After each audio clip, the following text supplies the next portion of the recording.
नमस्कार विद्यार्थ्यांनो, आज आपण गणित विषयातील 5वा धडा परिमेय संख्या शिकणार आहोत.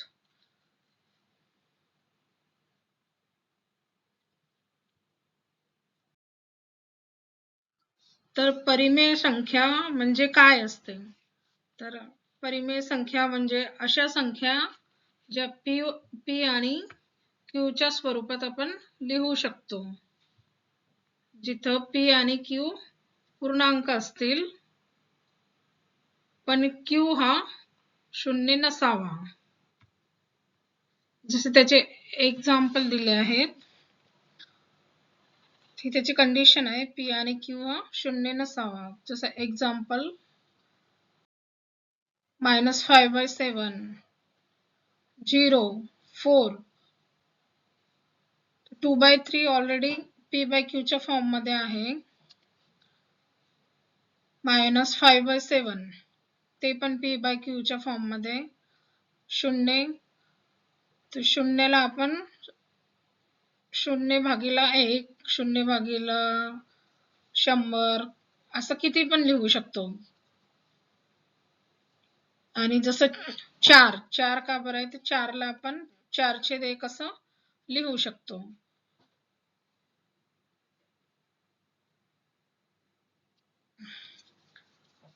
आता बघा, आता कुठल्या संख्या परिमेय संख्या नाही आहेत.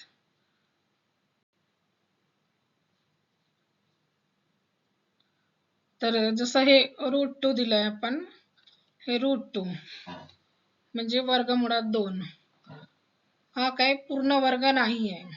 पूर्ण वर्ग नसल्यामुळे हे याची व्हॅल्यू आपण ह्या स्वरूपात तर फाइंड करू शकत नाही, म्हणून ते अपरिमेय संख्या आहे. ठीक आहे, ही अपरिमेय संख्या झाली. आणि आता काय परिमेय संख्या, मग याच्यामध्ये कुठली संख्या येईल? जसं आता वर्गमुळात 100, तर हा काय आहे? पूर्ण वर्ग आहे, 10चा वर्ग. ठीक आहे, तर हा वर्गमुळात 100 म्हणजे हा 10चा वर्ग होते.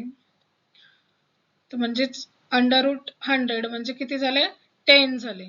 तर हे 10 म्हणजेच 10 ला आपण कसं लिहू शकतो? 10/1 लिहू शकतो, म्हणजे ती ह्या फॉर्म मध्ये आली. तर मग जर पूर्ण वर्ग असेल तर मग ती रॅशनल नंबर राहू शकते, पूर्ण वर्ग असेल तर. ठीक आहे, तर म्हणजे काय, तर नैसर्गिक संख्या, मग कुठल्या कुठल्या परिमेय संख्या आहेत? तर नैसर्गिक संख्या म्हणजे नॅचरल नंबर्स, होल नंबर म्हणजे जे शून्यापासून सुरू होतात, आणि काय पूर्णांक संख्या. तर म्हणजे बघा, नॅचरल नंबर्स म्हणजे नैसर्गिक संख्या.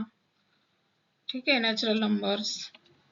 अजून होल नंबर्स म्हणजे जे काय शून्यापासून सुरू होतात.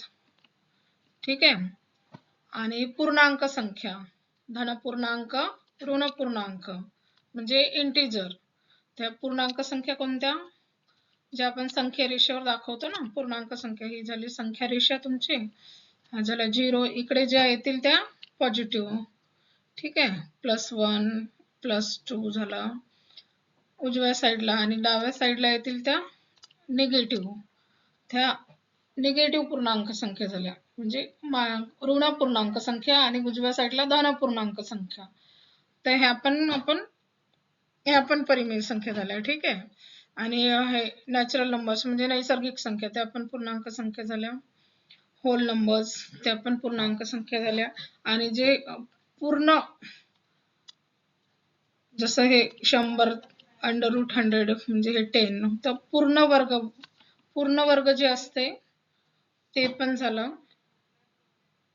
फक्त ह्या जे पूर्ण वर्ग नाही आहेत त्या अपरिमेय संख्या झाल्या.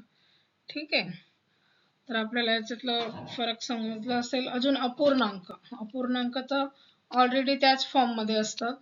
तर अपूर्णांक म्हणजे तेच 2/3, 3/4, हे तर त्याच फॉर्म मध्ये ऑलरेडी. तर ते तर परिमेय संख्या झाल्याच.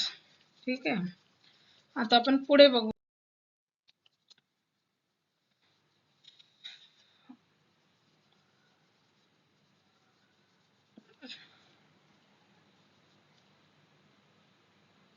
आता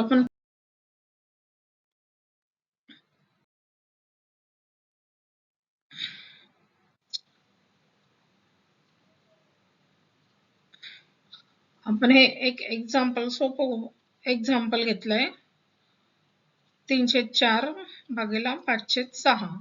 ठीक आहे. तर दोघांचं काय, दोघांच्या छेद सारखं नसल्यामुळे आपण त्याचं एलसीएम घेतलं. हे एलसीएम घेतलं आपण, तर हे झाले 3 तेरी किती 9 अधिक हे 5 दुने 10 आणि हा मायनसचं साइन. ठीक आहे. तर +10 - 9 = 1 आणि साइन कशाचा दिला, साइन ह्या मोठ्या संख्येचा कधी पण. ठीक आहे. तर मग किती आला, हे आन्सर आला 1/12. असेच आपण आणखी उदाहरणे घेऊ काही.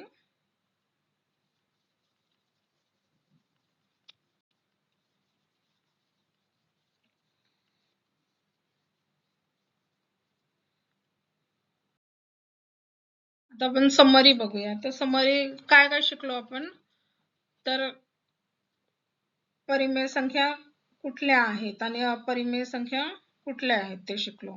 आणि याच्यात कंडिशन हे कुठल्या p/q च्या फॉर्म मध्ये असतात, त्या परिमेय संख्या झाल्या. आणि याच्यामध्ये कंडिशन काय आहे, नेहमी लक्षात ठेवायची की q हा 0 नसावा. ठीक आहे. त्याचे आपण एक्झाम्पल बघितले की सगळ्या नैसर्गिक संख्या, होल नंबर्स म्हणजे पूर्ण संख्या, अजून इंटिजर म्हणजे पूर्णांक संख्या, अपूर्णांक, इंटिजर, फ्रॅक्शन्स, हे सगळे काय आहेत, तर ते रॅशनल नंबर म्हणजे परिमेय संख्यांची उदाहरणे आहेत. फक्त जे वर्गमुळात असतात म्हणजे जसा वर्गमुळात 10 हे नाहीये. जर वर्गमुळात काय 25 असेल तर ही आहे, कारण हे वर्गमुळात 25 म्हणजे किती झाले, 5 झाले. तर त्या 5 ला आपण 5/1 असं लिहू शकतो, म्हणून ही परिमेय संख्या आहे. तसंच डेसिमल पण असतात. तर जसं डेसिमल मध्ये डेसिमल संख्या पण परिमेय संख्या असते, म्हणजे दशांश रूपातली. तर जसं आता आहे बघा, काय 0.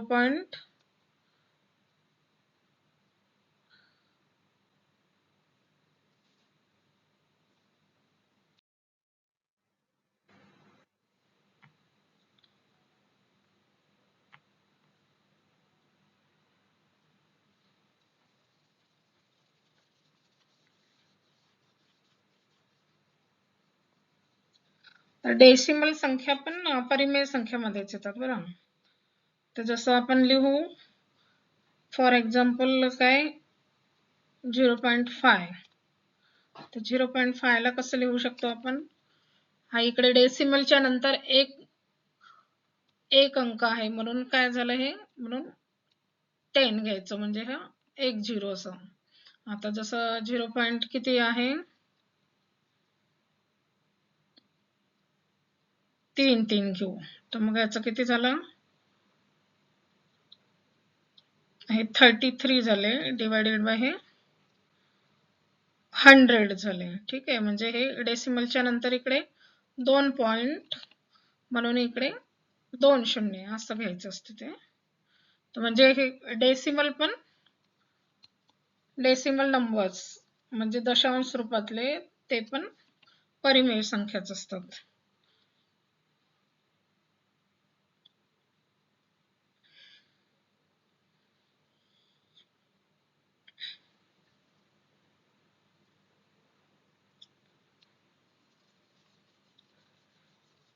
आता काय अपूर्णांक पण परिमेय संख्या असतात, पूर्णांक संख्या पण परिमेय संख्या असतात, दशांश रूपात लिहिलेल्या पण संख्या पूर्णांक संख्या असतात.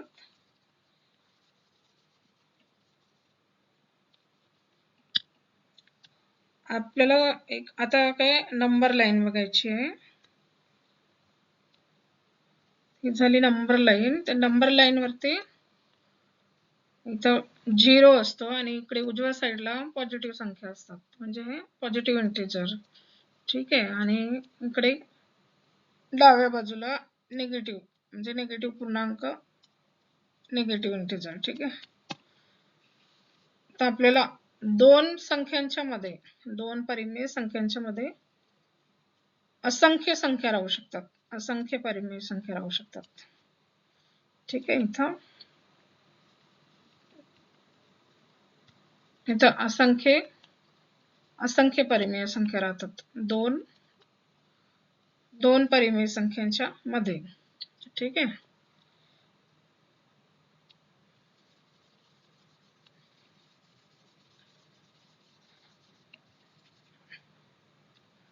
तर आपण काय काय शिकलो आज थोडक्यात बघूया आपण.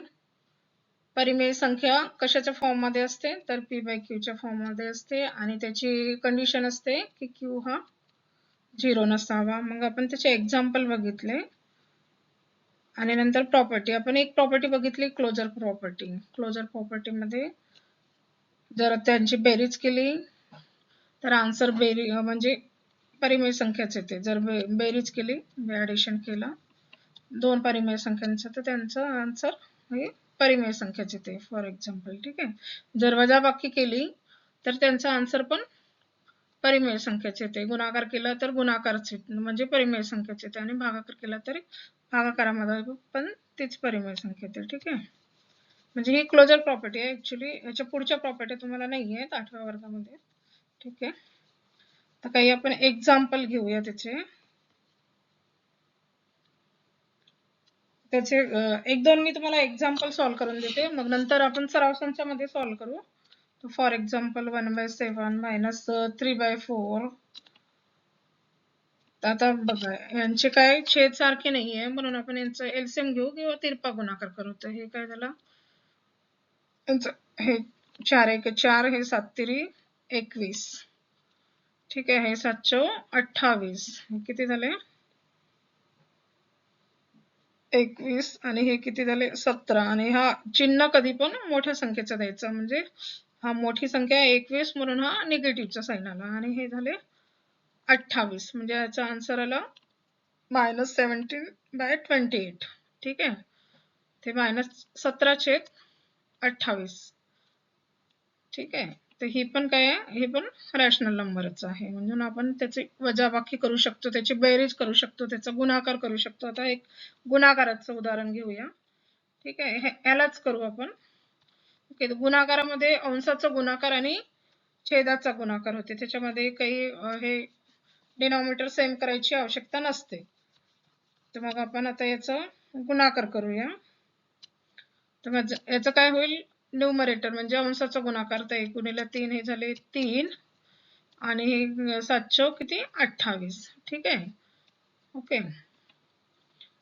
तर हे झालं गुणाकार. आपण बाकीचे प्रॉपर्टी वगैरे मग नंतर दुसऱ्या व्हिडिओमध्ये डिस्कस करू आपण. ठीक आहे. थँक्यू. तुम्हाला जर व्हिडिओ आवडला असेल तर लाईक करा, शेअर करा आणि सबस्क्राईब करा.